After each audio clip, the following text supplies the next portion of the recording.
I like to call it the dark side to sex when I'm referring to sexual abuse.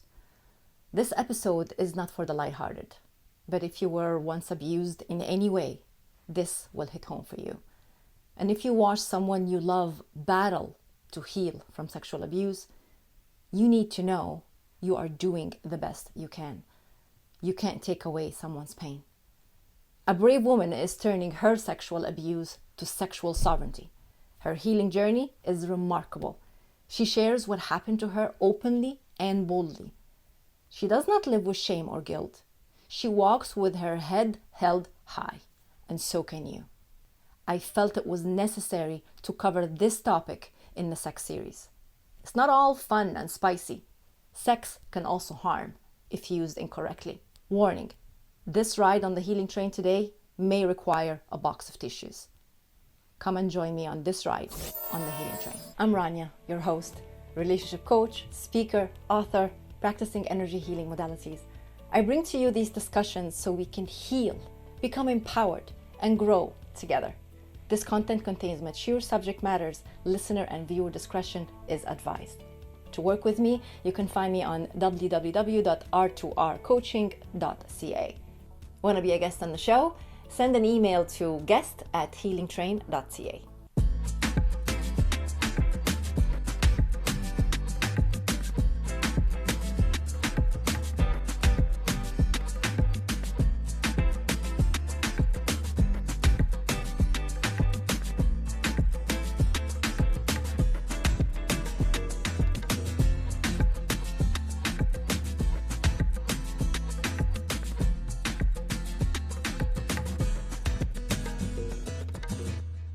Once again, welcome to the Healing Train podcast with Rania, where we're having uncomfortable conversations. And in this particular series, we are talking about sex.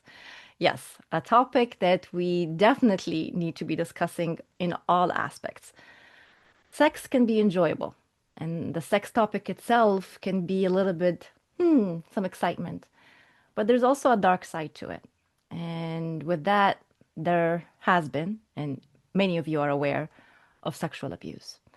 And in this episode, we're going to be touching a little on that with my special guest, Marta. Marta, welcome to the show.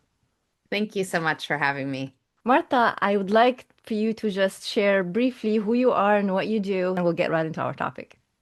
Absolutely. So, my name is Martha Glory, and I am a trauma-informed coach. And that all stemmed from my experience growing up in a religious cult where I experienced sexual, physical, emotional, spiritual abuse, excessive abuse for the first 26 years of my life. And the last 14 years, I've been on a healing journey to reclaim self from and after those types of abuses. And so now I coach others on their own healing journeys and stepping out of the things that happen to us, the traumas, the identities, the labels, and stepping into their truest self. So I'm excited to be here. Thank you. You don't get to define this part of me anymore. How does that phrase land for you, Marta? What did it spark in you when I just spoke it out? Let's start from here. I love that because I say this a lot. I'm also a speaker, so I speak on stages and I've written a book. Um, I say this all the time that I am not defined by the things that happened to me, whether that was molestation or rape or starvation or physical abuse, all the things that happened to me in those early years. I'm not defined by those things. Those things no longer get to steal my joy, my power, or my voice. And so that's what I think of when you just said that. Oh, I'm so happy. And honestly, I intentionally wanted for us to begin our episode on an empowered note for a reason, for a specific reason, because the subject of abuse is very tough to talk about. And I want us to go a little bit back now and talk a little bit more details, whatever details you can share, of course, about your story. How did it all begin? How did you fall into that trap? Because, most of the time it's a trap. And we don't want to blame ourselves for it. And as we grow and we learn and we heal, we also stop blaming others for it. So, whatever you may share in this safe space, the floor is yours. Yeah, thank you. So, growing up in the religious cult, we were isolated. So, I didn't have the same awareness that maybe other people have. I can't speak for others because I'm not anybody but me, but we were isolated and every part of our lives was controlled. So, I was very susceptible to that isolation and that control. And oftentimes, when an abuser is going to come after a child, they are going to isolate them from their family. They're going to make them feel special. They're going to control them with words and with, right? And my first abuse started when I was 8, when I was molested by an adult. And he groomed me for months before he actually started to abuse me by, talking sweet things to me and saying I was pretty and I was such a hard worker because I was always in my dad's shop working alongside my dad because my dad owned his own business right outside of our house. And so all of us kids spent a lot of time in my dad's shop. And so he worked for my dad. And so he was always telling me that I was such a good worker and it was so much fun to have me around and I had such good energy and all of those things that are true, right? But also hearing them from an adult because I wasn't getting that from home because we lived in such a controlled atmosphere. I didn't have that love and attention from my parents. I didn't have that love and attention from the community because love wasn't taught in our community or in our cult because you don't control people with love. You control people with fear. And so it was a very fear-based lifestyle that I was brought into. And so I was very susceptible to this guy showing me this attention, this love, right? I was very susceptible and I fell into this attention feels good. Yes, he's an adult and yes, he knows I'm a child, but I had no idea that like what he was getting ready to start doing, right? I just craved that attention because I wasn't getting that at home. And that was my first experience of being groomed for abuse. And that would happen over and over in my life because I had such an emptiness where I wasn't getting the affection, the love, the attention that I needed at home or from my environment. So I craved it from the wrong places. And it ends up being your norm almost, doesn't it? Yes, it did for many, many, many years. And then you start taking on the identities that come from that type of abuse, right? I can't trust men. Men are always going to hurt me. There must be something wrong with me that people only want to abuse me and they, want to trick me or any of the, right? Like I took on so many identities of of an abused child, right? Because I didn't know that that wasn't normal. I didn't know that, right? Like, uh, although you do know it's wrong, and then that comes with the shame of like, well, why me? What did I do wrong that I have to carry this now secret and I have to carry this now abuse, right? Because you know it's wrong and it's such a weird dynamic because at the beginning I really liked his attention. I craved his attention, even though I knew it wasn't right that a 24-year-old was touching me in that way and was making me do things to him and with him that I knew nothing about, right? So I knew that it was wrong, but I also was like, well, maybe this is what it means to be loved, or maybe this is what it means to be curious, right? But then when you have to start holding secrets at that young of an age, because of course he was telling me we can't tell anybody, nobody will understand. I'll get in trouble, you'll get in trouble, all of those things. And so I started holding secrets at 8 years old, and that ends up being your norm. And so every time that an abuse happened, I would then add it to my secrets. And it just became overwhelming with I didn't know what was real and what wasn't because I was living two different lives all the time.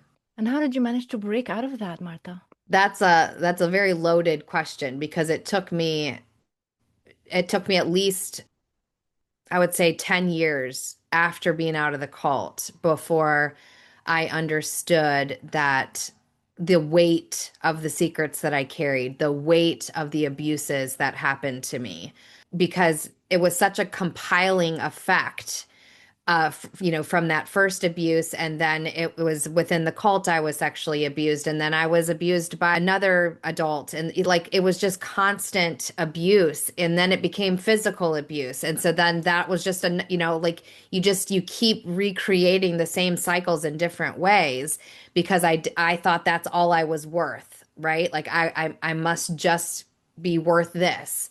So it took me a lot of years to break out of that understanding of no, these are unfortunate events that happened to me, but these are not the identities are not true. I can release the identities of unwanted, of ashamed, of defiled, all of these identities that I took on because of the abuse, because of the secret holding, because of the isolation and the control.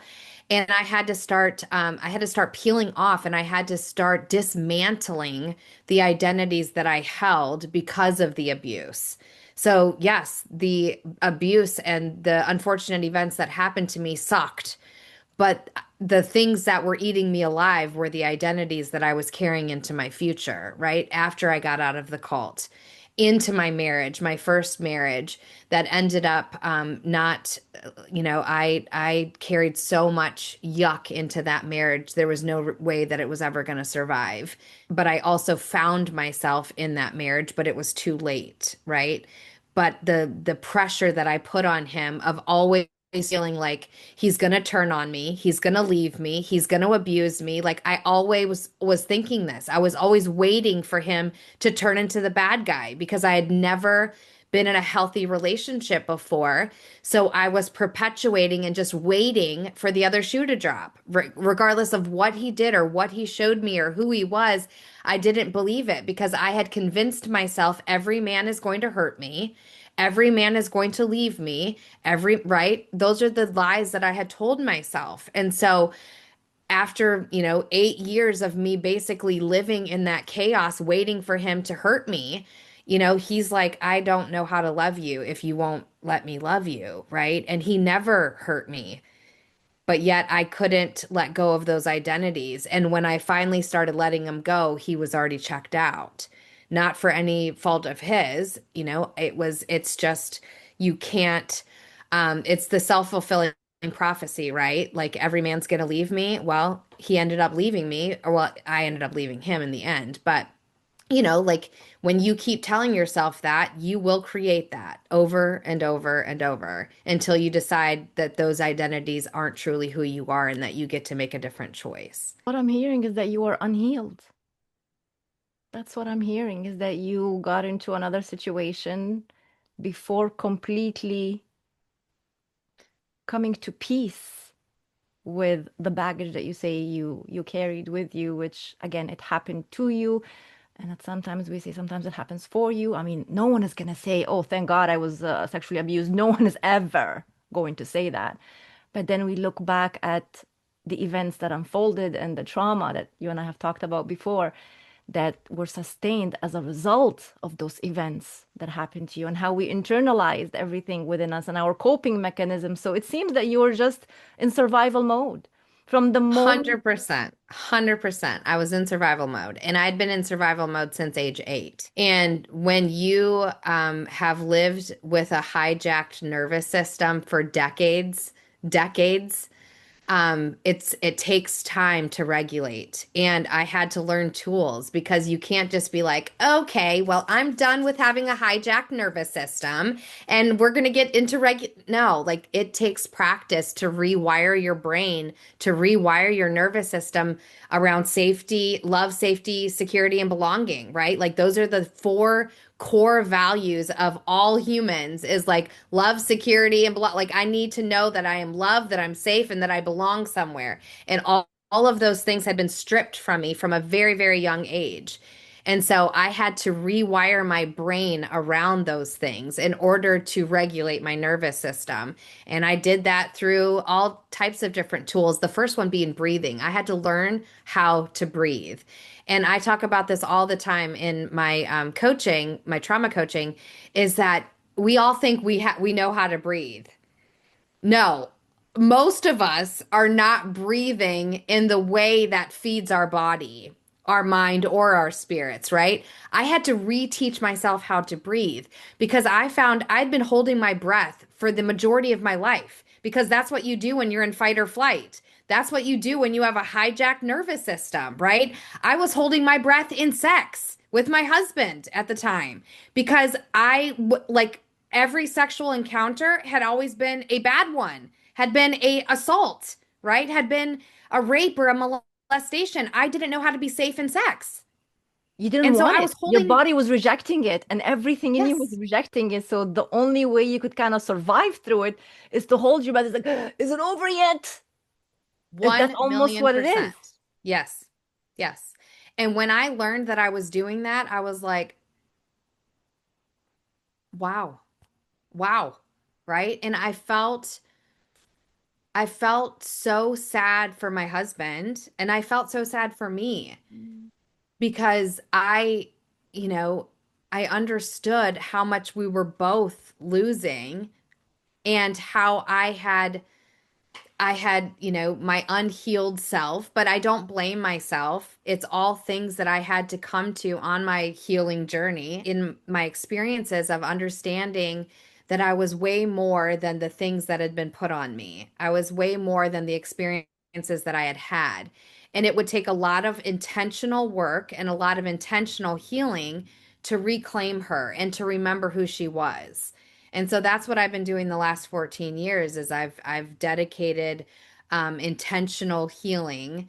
I've been dedicated to an intentional healing of self and returning and remembering who I was before all of that happened, before the abuses started, right? So that I can show up as the best version of myself when I enter a new relationship. Like now I'm in a new and healthy relationship. And every experience that I ever had before this relationship is completely different because I'm completely different, because I know who I am. I know my worth. I no longer carry those trauma entities of the identities that I took on because of all of those different traumas. I've let those go. I've released them. I've forgiven myself. I have catered and loved on my little girl, my little Martha, right? And I've showed her that she's safe, that she's loved, that she's supported, that she makes it, right?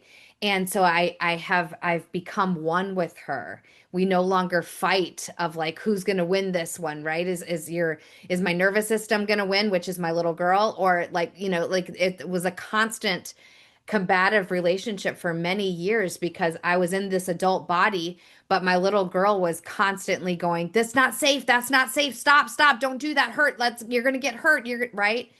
And I had to merge those two together and say, no, we get to decide what's going to define us, and the things of our past are not. And so I've stepped fully into self. And so everything that I do and everything that I experience is from that place. And that doesn't mean that you're not going to be triggered or that you're not going to have an adverse situation that pops its head up because life is still going to life. We're still going to go through things in life, but I have the tools to get back on track more quickly. So I'm not going to go on the roller coaster of a dysregulated nervous system again because I have the tools when something happens or my nervous system gets hijacked momentarily. Have the tools to bring myself back to center. Breathing being, of course, one of them where we intentionally are like, I can take a breath, but I don't have to hold it. I can let it out. The exhale is where we really enter presence, right? So you can inhale, but the exhale is where we enter presence, where we have to be here now. Are you enjoying your journey on the healing train? I hope you are, just as much as I am loving this conversation and every conversation with every guest. We are talking about sex, relationships, becoming empowered, and yes, healing too. We need to heal the old narrative around our relationship with sex, pleasure, and our bodies. A lot of work goes into these episodes, and I would love for more people to find this.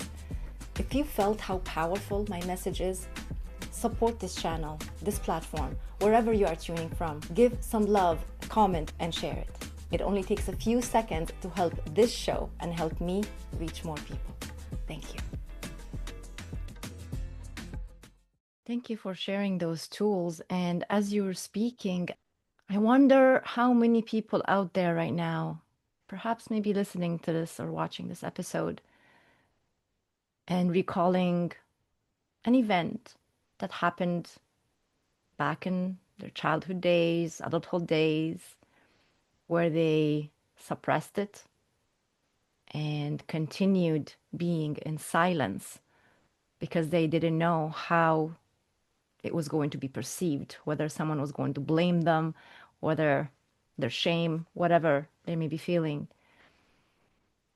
And I'm wondering, Martha, if there is some words, heart to heart, to this person out there right now, possibly listening to us, that haven't healed yet completely, but is resonating with what you're saying. Maybe not to the extreme, because not everyone is going to go through what you went through, but possibly something similar. They don't know how to start. How do they take the first step? What I can offer is that if you look back on your life and you are alive, you have breath in your lungs, that means that you have made it through every hard thing that you've ever been through. You have made it through the scariest things that have ever happened to your life, in your life, if you are here now, right?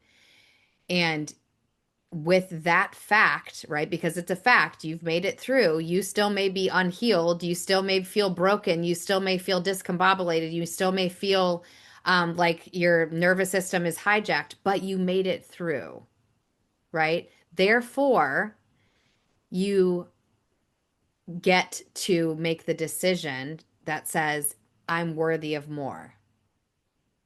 And if I'm worthy of more, then opening your mouth and identifying the things that you carry and understanding that you're not alone and you don't have to do this alone, right? There are people out here that understand your pain like you, like me, like there's tons of communities for people that have been through trauma, right? Find one, plug in.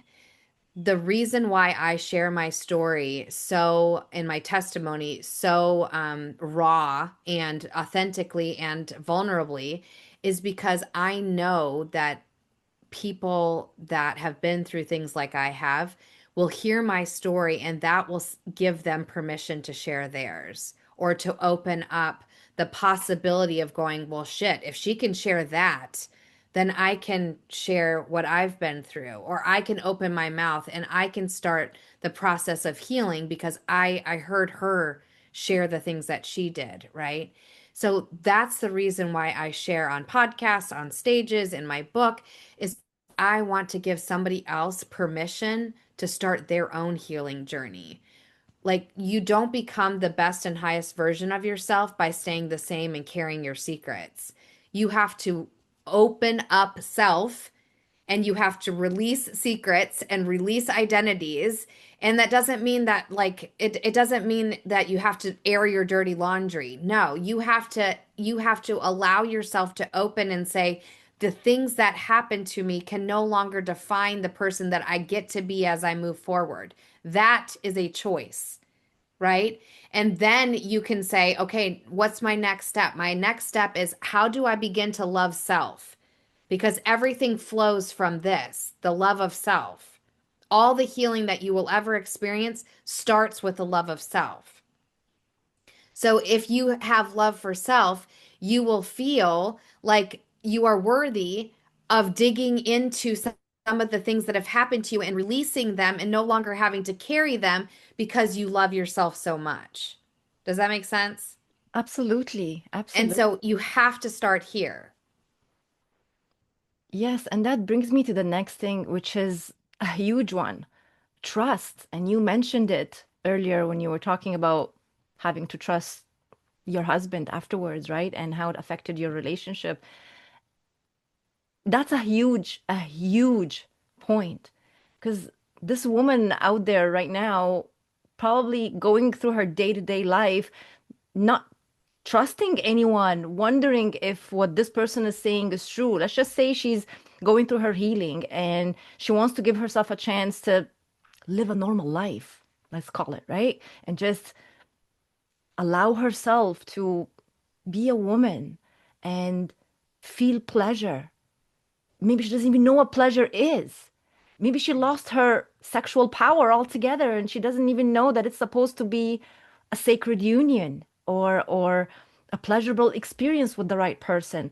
She doesn't know that. And that is so hard to just trust.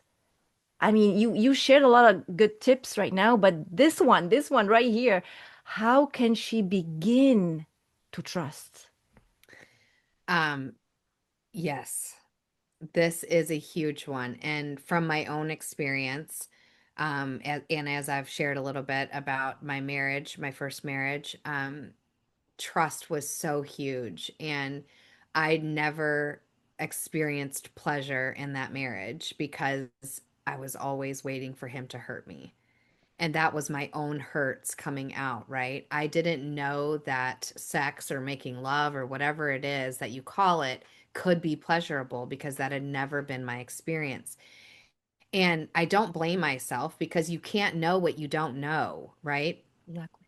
So the trust factor actually came when I began to trust myself.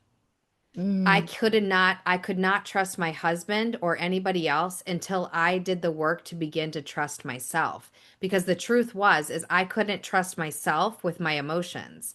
I couldn't trust myself with knowing what was right or wrong because my whole life had been made up of secrets and lies and confusion and isolation and control and brainwashing. I couldn't trust myself.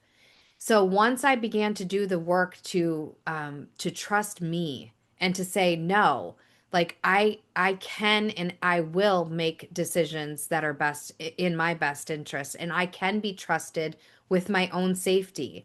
I can be trusted with my own love. I can be trusted with belonging to my own self, right? Right?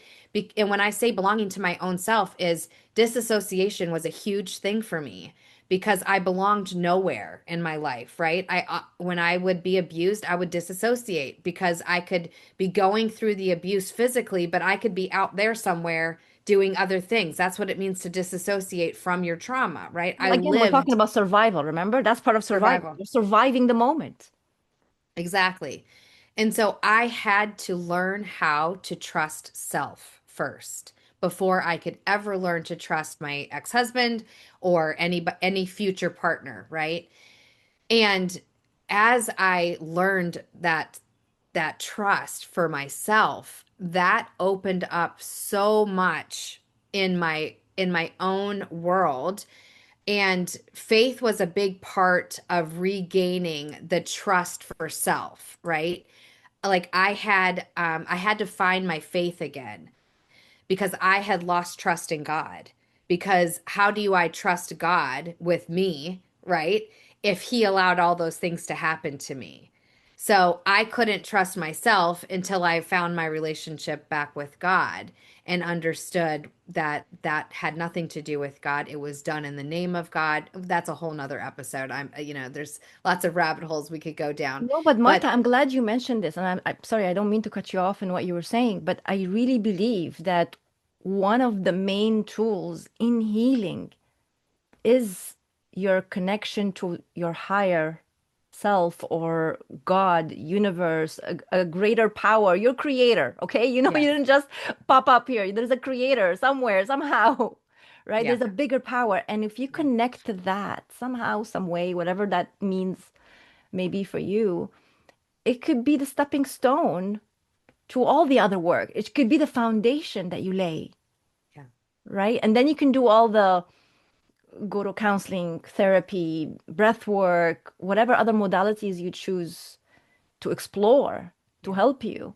yeah, But I'm glad you mentioned yeah. that because that is a key. That It is a is. key. And that was my experience is that once I um found my faith again and I established the understanding that of my relationship with creator, right, with God for me, I I started to understand love again because I didn't understand love, I didn't understand sex, I didn't understand trust, I didn't understand any of these things that we talk about when it comes to a relationship, right? But they are all so intertwined. So once I was able to accept the love of my creator, and then I started to love myself, and I understood that I could trust my creator, thus I could trust myself, right? Because if I don't trust myself, I'm never going to trust my husband. If I don't love myself, I can never love my husband. If I don't, right? Like all of those things, if I don't find pleasure in myself, I'm never going to find pleasure for my husband or for myself through my husband, right? Like those things, Absolutely. like it all starts with here. And so that took me down a road of understanding, no, if it starts with me, then I got to learn about my own body. I got to learn about my own, the things that feel good to me. And growing up in the culture that I did and the cult that I did, it was taboo to touch yourself. It was taboo to have sex before marriage. It was taboo to, right, like explore. Like sex was made for having babies and pop and repopulation. Like we were never taught about sex as an intimacy of two peoples that are meant to explore and experience this thing called sex together or this thing called making love together, right? Like that was not part of my universe that I grew up with, right? And so, like, going in and saying, I have to teach myself what feels good. Because how can I tell my husband what feels good if I don't know, right? Like, and so I had to explore. I had to spend time with me. And that Go was do some very research, awkward. girl. Some research. But that was awkward. I'm going to be honest. It was Of very course. awkward at first because I was in my late 30s, like having to explore self, right? But it was also some of the most important work that I ever did Yeah. because then I gained the tools of communication also through that experience, right? Of getting to know self. I knew what was pleasurable to me. I knew that I could trust myself. Thus, I could trust somebody else, right? And so, but all of that started with having to get to know me physically, mentally, emotionally, sexually, spiritually. I had to get to know me. I had to remember who I was, the fearfully, perfectly, and fearfully, wonderfully made in the image of God. Like I had to remember who she was. And that was a lot of work. And I'm so proud that I took the time to do it because I don't know that this place that I live in of understanding self is possible without having to uncover and release and let go of all of that other yuck, right? You just carry it in your backpack forever if you don't intentionally let it go. And so, And yeah, it will I affect your know, relationships. Exactly what happened because you never really healed it. You had right. a wonderful person that you could have had a great life with, but Yeah. it got tainted to no Yeah. fault of yours or his. Yep. It was the timing, it was just Yep. the unhealed wounds. It just didn't work out. So that's the price that we pay Yep. sometimes when we're not healed completely from. I mean, I don't think we're ever going to be No. 100% healed. It's a journey, as we've discussed Yeah. before, and it's just peeling off the layers. Layers. And in Yeah. every stage of your life, in every phase, you go through something, and you have to give yourself permission to heal that. And by you doing that, you have to look right at it. Remember how You we talked do. about looking at the You mirror, do. like looking right at it Yeah. and saying, what is there that I need to heal some more? So I can be an even better version of myself. Yeah. Oh, Martha, I want you to take just a moment and imagine that little girl, the 8-year-old, that was helpless, that was scared, that didn't have anyone to help her, all alone, going through what she had to endure. And now you are in front of her, the adult, healed Martha that knows everything she had to go through to this point,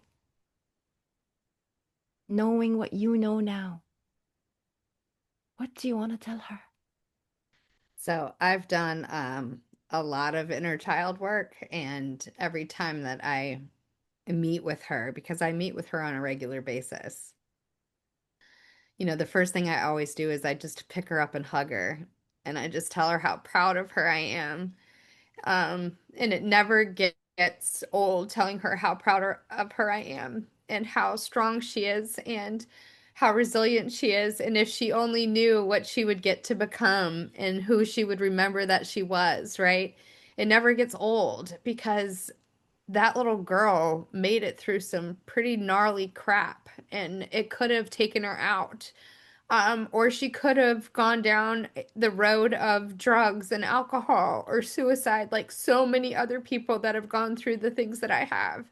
And so I remember that. And those things are in my own family, the drugs, the alcohol, the numbing, and I didn't take that road. And so when I meet with her, I just hug her and tell her I'm so proud of her and that she's safe now and she's happy now and she has joy and she has faith and that she is, helping others to reclaim theirs. And it's always a joyous occasion to get to be with little Martha because I'm really proud of her. I'm really proud of me. And this has not been an easy journey when I talk to clients or I talk to on stages. Like I'm not gonna lie to you, this hasn't been easy, but it's all been so worth it. It's been so worth it to remember who I was meant to be and to reclaim that and to step fully into that because I'm pretty awesome. I love the life that I get to lead and because I live in this place of authenticity and love for self, I attract that into my life. And so I now have a partner that I can give fully to and that he can give me fully and I can accept it in a safe and loving way and I can trust him and he can trust me, right? And all of those things are available to me because of the work that I've done. And so I am very proud of her and I'm very proud of me. You should see me just smiling. I know you're tearing up, but I'm smiling. My heart is smiling for you. I mean, I could never say, and no one can ever say, I know what you lived through, or I can understand because I can't. I can't, and no one can. Even if they've been through something somewhat similar, it's not your scenario. It's not your story. You lived it. Only you know how it feels. Only you lived your thoughts, your emotions, the tears you cried at night, Yeah. the doubts, the whatever it is you had to go through in your journey. Yeah. Only you know. Yeah. So I could never pretend to know what you went through. But what I can feel from you right now is truly how proud you are, how passionate you are about the work that you do. And I want us to talk about that a little bit more. We didn't talk about it in the very beginning, but I want us to talk more about what does it look like for someone to come to you to work on their traumas? Because you said you're a trauma informed course. So what does that look like coming and working with you? And how can also someone connect with you? Yeah, so I'm a trauma informed coach and I also facilitate trauma healing events in person. And we have one coming up in August called Unbound. And all of the work that I do is about returning to self. And it's returning to be able to love yourself, to trust yourself, all the things that we talked about today, right? Everything that we'll ever do that is of any meaning has to start with self. And so, all of the work that I do walking with clients, whether it's in individual coaching or whether it's in my group coaching or whether it's through the events that I do, is all about how do we return to self after pain, after trauma, after grief, after loss, after any of those things that are unfortunate events that change the trajectory of our lives, right? How do we return to self after that? Because everything, all of our healing stems with starting with self. So that's the acorn version of what I get to do. And if I was close in your vicinity, I would come and attend your event myself because I'm sure there's some more healing that I also need to do because, like I said, we're continuously healing. So Yes. I thank you, Marta, for showing up in the world the way you do to help others and using your story. And yes, it's very painful to talk about it. It's not easy, but you do it. You do it and you know what the intention is behind being vulnerable. and showing and saying, I went through this. You want to tell the person out there who's experiencing something similar, you're not alone. And Yep. that is the message that we're always trying to say here, is that you're not alone. Yeah. But beyond that, you are not alone, you can rise. You can rise and you can heal. You just have to take the first step. And I always say this, take the first step, as little as that Yeah. step may be, Yeah. but take it. Yeah. And you never know where it will take you. It's like a almost like a dark road. You're in a car driving at night and it's dark and you don't know where you're going. You just got in a car and you're driving. Go. Keep on going. The way will show itself to you. It will. It will. Yep. It Mm. will. Thank you so much, Martha, for being on the Healing Train podcast, talking about this. And yes, this we're talking about sex, but this was a dark side to it. And it's not so much about the pleasure and the desire and the relationship. We cover that on other episodes. So please do make sure you tune in and watch the other episodes where we do talk about those spicy things. But in this particular episode, it was necessary for us to talk about how sex can actually hurt us when it's used in the wrong way, when you've become a victim of sexual abuse. And in our case, we have a survivor, someone that's been through it, and now she's helping others heal through it. Any final words you want to say, Martha? I just want to say thank you because anytime that I get to share a stage or share a platform, somebody needs to hear the things that we just discussed today because it's going to give them permission to step one step closer into their own healing journeys and to start to let go of the things that happened to them because there's sexual abuse is prevalent, as you know. And so I think this was an important conversation. So thank you for creating the space for it. Thank you, Martha.